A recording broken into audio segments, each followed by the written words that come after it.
Okay so guys, কি অবস্থা সকলের? আশা করি সকলে ভালো আছেন। সো আজকে এই ভিডিওতে আমরা জানবো 2026 সালের ঈদুল আজহায় মুক্তি পাওয়া সকল সিনেমা মাল্টিপ্লেক্স থেকে 30 দিনে টোটাল কত টাকা ইনকাম করেছে। তো প্রথমে কথা বলি, এই ঈদে টোটাল কতটি সিনেমা মুক্তি পেয়েছে।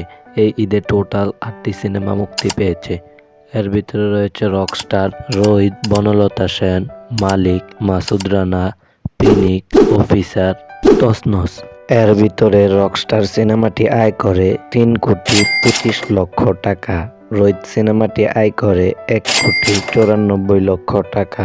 বনলতা সেন সিনেমাটি আয় করে 66,36,000 টাকা। মালিক সিনেমাটি আয় করে 48,76,000 টাকা।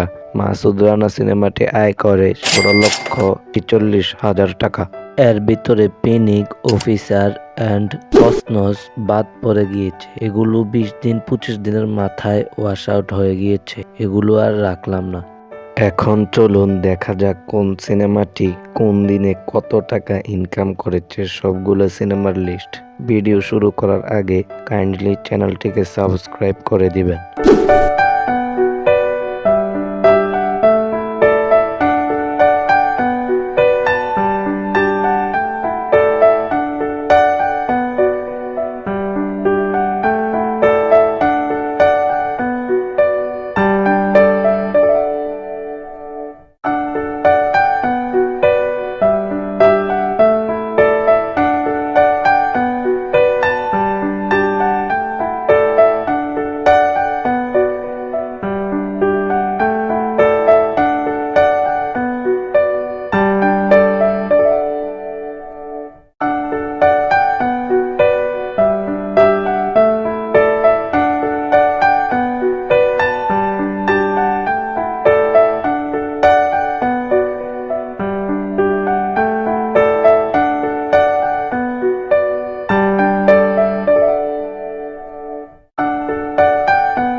এইরকম নতুন নতুন সিনেমা আপডেট এবং সিনে বক্স অফিস আপডেট এবং সিনেমা রিভিউ পেতে এখনই সাবস্ক্রাইব করে রাখুন সিনেবাজ।